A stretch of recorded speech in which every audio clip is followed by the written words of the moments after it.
coming at you bright and early this Saturday morning. I hope you've got a wonderful cup of coffee. And today's episode is a Saturday morning coffee episode. So, first up, tomorrow is the day. Tomorrow I will be getting my last 50 Gamerscore on Xbox to bring me to 100,000 Gamerscore.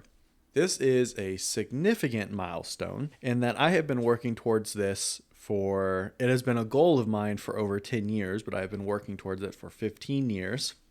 And I am thrilled that I get to make it to 100,000 Gamerscore on my birthday with my best friend. I've got the whole morning planned out, and I am absolutely stoked for it. It's going to be the best birthday present I could possibly give myself, and I can't wait. I have played, I think in my life on Xbox, I've played over 350 games. To get me to this point, I have spent an ungodly number of hours in these different games. Now, I wasn't always achievement hunting. That wasn't consistently always my thing. Like, I can't say how many hundreds of hours I spent on Halo 3 back when I was a teenager, but I wasn't achievement hunting necessarily back then. But it's been an on and off again activity of mine throughout my adulthood, and so I can't say that all 15 years it has been solely focused on that, because, well, that would be a little embarrassing, because if you were really focused, you could hit 100 Gamerscore today. Today you could hit 100,000 Gamerscore way quicker than I think you could have back in the day, because now there are way more games like Bluey and basically just like novels. Like, you can play through Walking Dead stories and get 100,000 you can get 1,000 Gamerscore in like 2 hours. But that kind of thing did not exist back in the early days of Xbox 360 and Xbox One, and so the landscape for getting those achievements has drastically changed. That, this 100,000 Gamerscore, long time running, and my next 100,000, though, is definitely going to be mostly from older games that I've already played. So I went through and I looked through my 350 plus games that I've played over my lifetime, and I've recorded each one that I didn't get all the achievements for already, and that their online services, like, they didn't have achievements that related to online services that are no longer in service. So there's actually quite a few games like the Halo games and stuff that I won't be able to 100% those old games, because online services are shut down, so their achievements are discontinued. So I think that list of games I have to play is like 130 something. So of those 130 games, I'm going to be working to get my next 100,000 Gamerscore. But that will be likely over the next many, many years. And it's going to take a lot of effort. Okay.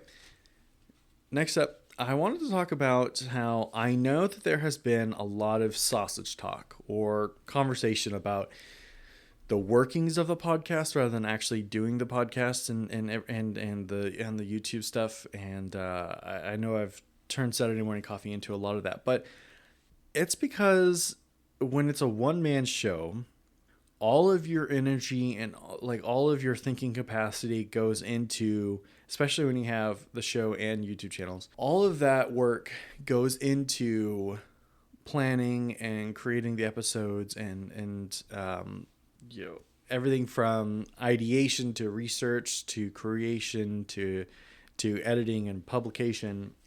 All of that is by me. And I guess Saturday Morning Coffee has like slowly turned into just a sausage talk kind of thing. And I wanted to address that, and I've realized that in recent weeks, and I am going to be making a conscious effort to be changing that and getting back to the format that I wanted for this, which is more of as if we were sitting down and having a cup of coffee. And some of that sausage talk might slip in there once in a while, but I won't be going forward. I won't be allowing that to become the sole focus or majority focus of the Saturday Morning Coffee episodes. So if you stuck through me the last few I don't know, a month or two where it's become a lot of that. I really appreciate it and thank you. This is going to be the last episode where I think we talk about it heavily. Unless maybe a guest asks a bunch of questions, but here's the sausage talk. The naming for changing everything, the blanket brand name from Alcove to Purple Elephant is pretty much done. I think I've got everything updated at this point. Spotify still uses my name, but that's just been a beast. But on the back end, everything's been updated to Purple Elephant stuff. The website's 75% done. I'll slip in a quick notice when that's actually released. Unfortunately, we're going into holiday breaks, which means I will not have the kind of time. I'm going to be gone and traveling, and I won't have time to finish the website by today, which is what I was hoping, but it's 75% done. There's just a couple of styling elements that are really being fickle, a real pain in my ass, if you will. So I am working on a schedule for next year's 365 days of content, and in general, this is what it's going to look like. On Mondays, Alcove is going to get a supplemental episode. On Tuesdays, we'll be doing a video game episode. And anything supplemental is just kind of free form. I can choose what I want it to be, what the focus is. I could really do anything I want. It's a little bit of creative freedom, so I'm not totally restricted. The video game ones, I've got a couple different series. We're going to do a slight bit of achievement hunting for myself, but then we're going to have some fun games with Eli and I, who's been the guest on the other video game ones, getting hot and argumentative with each other. And then Faith and I are going to play some video games together. And I think at first we're going to be talking about, or we're going to play It Takes Two, and mopping up some achievements there and just talking about our experience with that game, which is just an incredibly emotionally driven game. And then Wednesdays will be live streaming. All the live streams will then be almost immediately after uploaded to YouTube. But we're going to be alternating weeks. On even weeks, it'll be supplemental. So again, whatever I'm feeling and would like to do. And then on even numbered weeks, we're going to be doing painting episodes. And so we're at 365 days. And the first day of the year is actually Wednesday. So we're going to be starting off with, on week 1, we're going to be doing a Chivo hunt and just talking about the year ahead. And then the second week, we'll be doing miniature painting. So I have a lot of board games with miniatures that you play with the game, but they come unpainted. And so I'm going to be painting those live on stream, and I think it'll be a lot of fun. It seems like a lot of the other people on Twitch that stream painting really enjoy it, so we'll see. On Thursdays, Tabletop Oasis will get an episode. So every Thursday, I'll be reviewing a new board game and uploading it to the Tabletop Oasis YouTube channel. And that could be HeroScape, or it could be any number of the almost 100 games I now own, or I'll have to be buying a few games throughout the year to talk about. And it'll be like sort of review, sort of how to play. I kind of have a style in mind, and I'm trying to finalize that style soon. On Fridays, we're going to be releasing our cooking episodes. I have a lot of different cooking series that I'm going to be doing. I am, going to be cooking and eating 70 hot dogs next year, as I mentioned last time. And I've got Wiener Fest figured out. I think I've got about half of the hot dog videos figured out. And then I'm also going to have a series on upscaling my childhood meals. So my mom and I are working together to put together a full list of all of the meals I ate as a kid. And then I'm going to be trying to make adult versions of those so that we can, experience them with greater flavor profiles than than what my childhood taste buds would have allowed. And the last one I'm going to be doing is I will be looking through the produce aisle, and I am going to be pulling and cooking with every bit of produce I've never cooked with before. Specifically cooked with. I've eaten much of the stuff that I haven't cooked with before. So anything I haven't actually like made something out of, I am going to be taking it in and trying to come up with a recipe with that ingredient. And those are the three main cooking series I'm going to have next year, and I'm really looking forward to all three of those. I've been planning on them for a long time. Saturday is going to remain Saturday morning coffee episodes just like this. I'm going to be hoping to have more guests coming on Saturdays as the year as we go through the year. I think that would just be keep it fresh, keep it entertaining, and take a little bit of load off with all the other creative stress that I'm going through. And then Sundays is going to be YouTube supplemental. So it could be cooking, could be video games, could be something entirely different.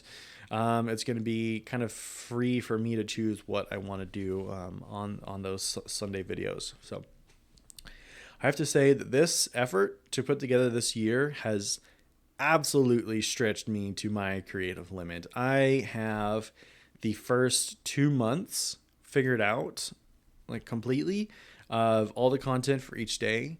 It gets a lot sparser after that. It's only been a week of, a few days really of putting this together. So I'm off to a really good start.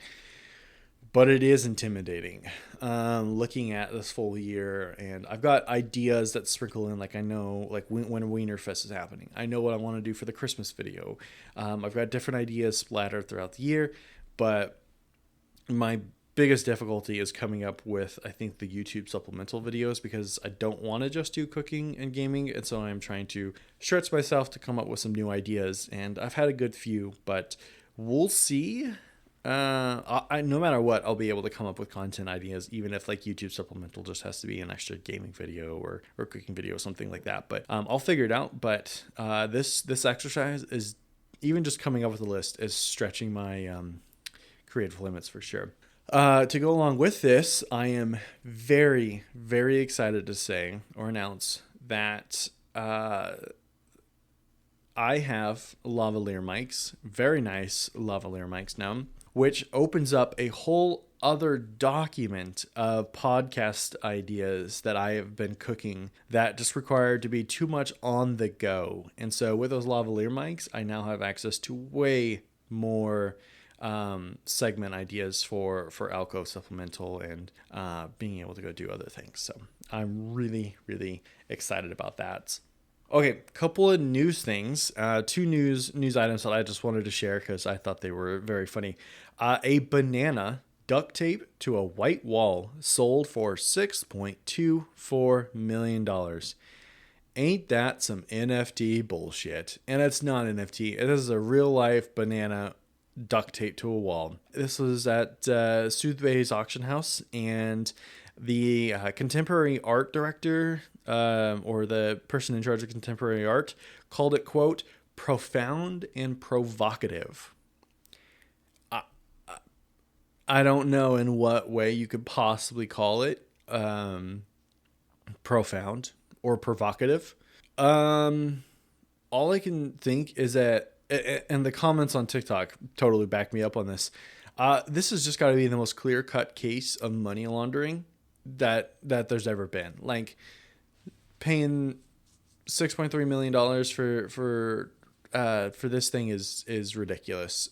Paying any money for a banana duct tape to a wall is insane. I guess in Florida, copies of it sold for, how can you even have copies of it? Jesus. Two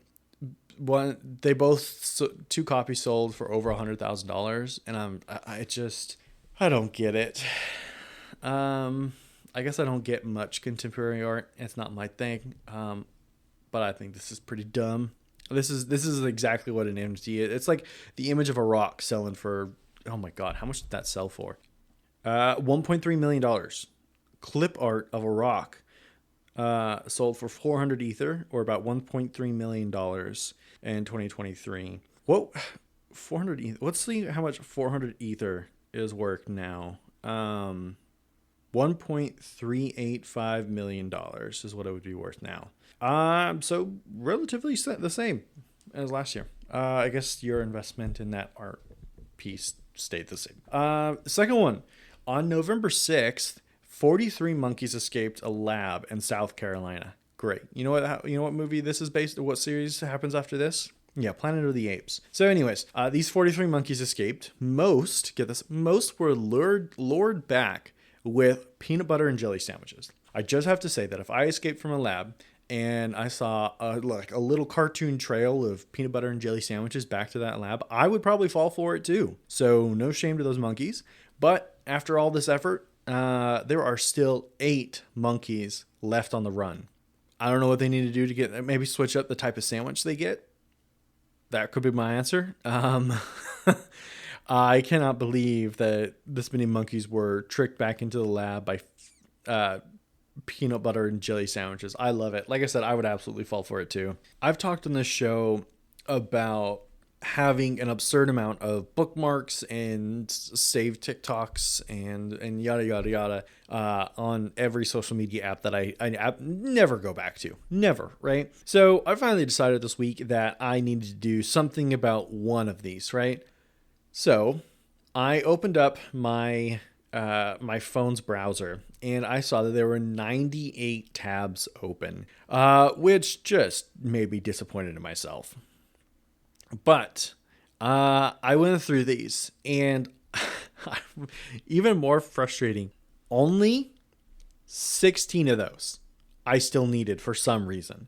The rest were garbage. They were like one-off recipes or accidental opens or shit I have no idea why I had opened to begin with. So that only 16 of those 98 had any value to me whatsoever. So of those 16 left, 2 were recipes for things that I still wanted to try. 6 were articles that I put off.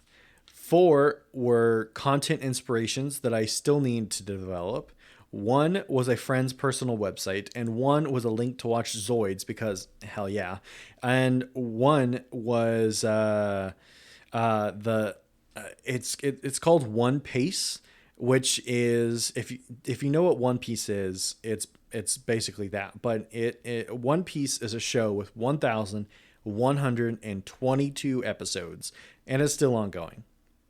And One Piece is this project to condense that just to the canon episodes. So getting rid of the filler, any episodes not based on the written work that the show is based on. And then it also cuts out intros and outros to try and minimize how much time you actually have to spend watching the show. And I opened that website just to remind myself that it exists months ago. And I forgot it ever existed, and I've never opened it since. So those were the only 16 tabs I actually wanted to keep open. And some of those I'm still closing. I just need to move over to different documents. That's nuts. Of those articles, the 6 articles, I basically got 3 things out of those. And the thing about those articles were that I had just put off reading them for months, and I thought there was going to be a lot more than just those 6. And each one took me maybe 10 minutes to actually read. They were long articles, but I put it off for months. So anyways, first one, I learned 3 things from these 6 articles. 1, Digimon movies are cool as shit. 2nd, video game marketing is dead. People are tired of being tricked and because of ad block. And 3, just as I have started to fall back in love with the Halo video game series, the Halo 20th anniversary, or the Halo 2 20th anniversary arrived, and it's really spurred a lot of excitement. That's all I learned from these articles that I have put off months for. I should have just thrown them in ChatGPT and said, give me a synopsis. But here we are.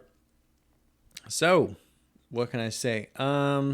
The last thing I have for you, instead of a podcast recommendation today, I wanted to give you a song recommendation. So bust out your Spotify. You're probably already listening to this on Spotify. So open up your phone, and I want you to look up Giorgio Moroder's First-Hand Experience and Second-Hand Love. It is a song from the 70s. I want to say late 70s. Great song. Easy listening. Love it. I've been a fan of this song for a long time. So check it out. Let me know what you think of this song. And if you think I have a song that I absolutely need to listen to immediately, please let me know.